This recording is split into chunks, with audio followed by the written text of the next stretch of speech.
Okay, let's get started, shall we?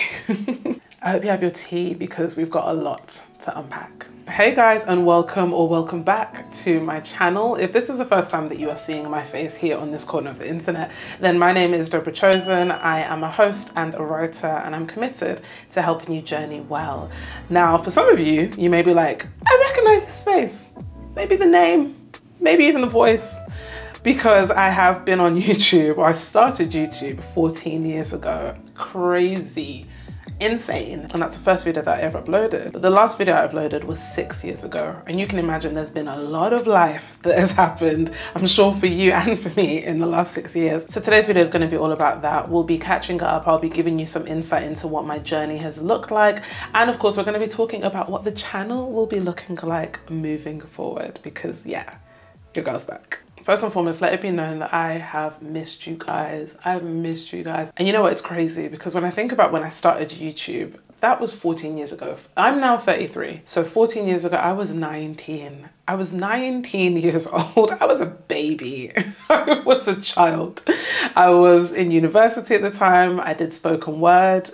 So you may have known me to be a poet, possibly. And throughout the 8 years that I was on YouTube, I would say that the channel was predominantly around beauty. I was incredibly passionate about hair, makeup, fashion, all those types of things. You know, this was back when we did hauls. Like, I mean, people still do hauls, but if you know, you know. It was kind of different back then, right? But then also I vlogged back then, you know, so I shared some moments of my life, whether it was traveling with friends, whether it was going to another Nigerian wedding with my family, whatever the case may be. And then in the last few years, the channel really evolved into me sharing more about my journey, creating content that was designed to help you better meet yourself, to better know yourself, and really understand how to level up, whether through faith, sharing things that I was struggling with, or just being more mindful and intentional with our daily lives. And this then evolved into launching a podcast, which really is where we left off.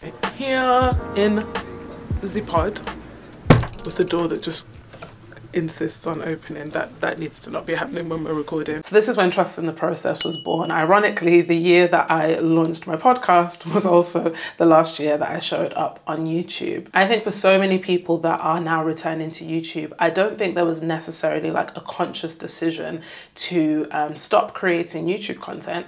I just think that I was evolving, the world was evolving, social media was evolving.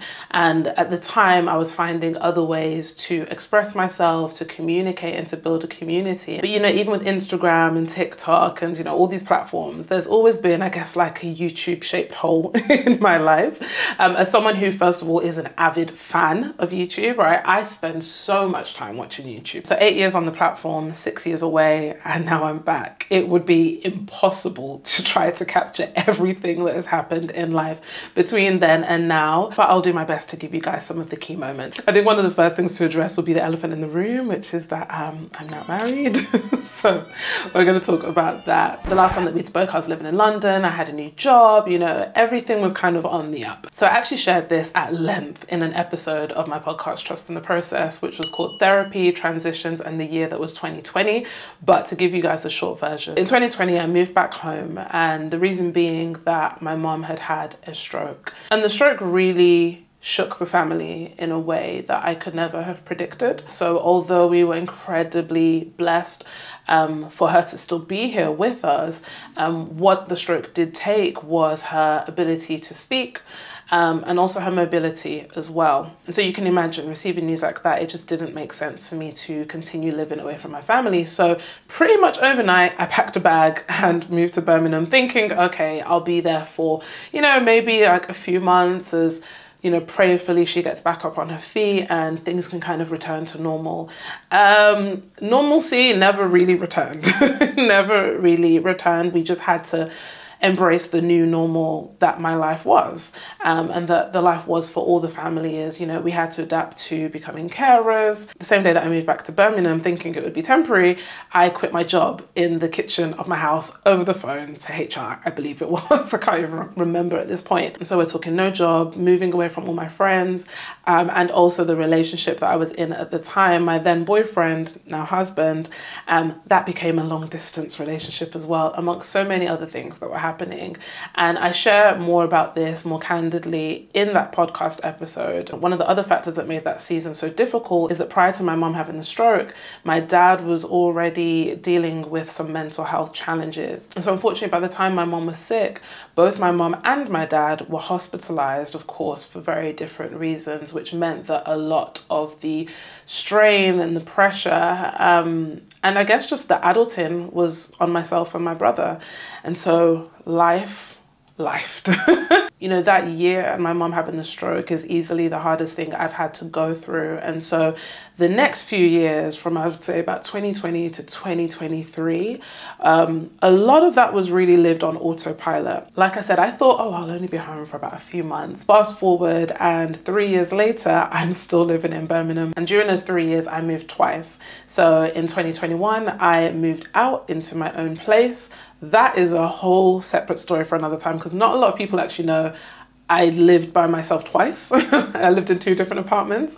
The first one, we'll talk about that another time. But then later that year in 2021, I then moved into my dream apartment, right? I think this is where I really began the process of healing and coming to terms with what life now looked like, and also accepting that there was a big part of myself that I had lost that maybe I would never get back, with the grief of not necessarily losing a parent, but losing what you had known them to be and who you had been able to access in the way that you had grown up accessing them. You know, no one ever expects anything like that to happen. And so there's no preparation when it does. You know, you kind of think to yourself, if I knew that was the last day I was going to have to be able to actually have a conversation with my mom, there's things that I would have done differently. So then fast forward to February 2022, and at this point I'd been dating my then boyfriend for about 3 years when he popped the question. Obviously, I said yes through the tears and, you know, all the joy. And it was a beautiful, beautiful time. I just remember feeling so much joy and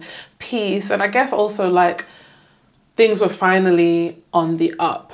I think up until that moment, from 2020 to the proposal, in many ways I'd kind of been living with bated breath. Like, I remember specifically always asking God, like, can we skip to the good bit? Can we skip to the good bit? Because it just felt like it was trial after trial after trial. And not that a proposal by any way defines you, but that moment, I think what it represented for me and maybe even my family was the ability to finally exhale and finally have something to celebrate. And so, yeah, on the 23rd of March, 2023, we got married and moved again into my now home. And marriage has been beautiful. It's been such a gift. And so in many ways, just like my apartment kind of opened up a new opportunity for healing, being married to the man that I'm married to, I think gave me a soft landing and a safe space to continue my journey of healing. So as I mentioned, after the hardship of the year 2020, I really lost a lot of myself. And one of the things that used to really frustrate me about that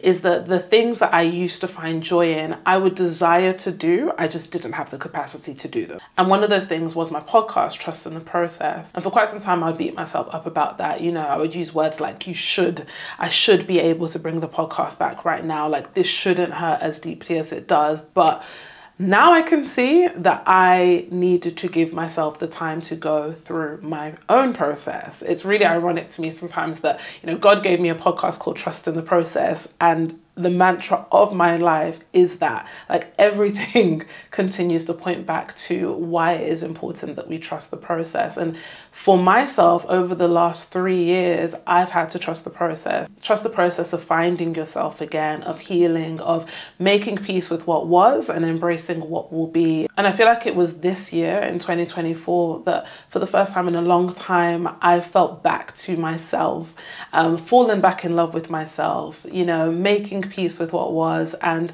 I'm wholeheartedly excited about what will be. And so I'm really excited to be back on this platform again. You know, I think more than ever before, I have the burden and the passion to share our stories, transparently tell about the ups and the downs that it takes to build something big, not just something outside of ourselves, but also to be big on the inside. And so that's why now is the perfect time to bring this podcast back here on YouTube in a new way and share with you the journey of becoming and trusting the process in a way that I've never shared before. And so moving forward, I'd love for you to see this channel as your soft landing in the journey of becoming. You can expect conversations with Black women doing big things as we unpack the journey to becoming and share life lessons along the way, all with the goal of inspiring you to chase your dreams and trust your process. It feels really good to be back and to be back in this way. And so I hope that you will join me on this journey. I'm so excited to have you here. My hope is that this new phase of the channel will help you think more deeply and live more fully. So if that's something that you're invested in, then please do hit subscribe and keep your eyes peeled as we will be relaunching the podcast right here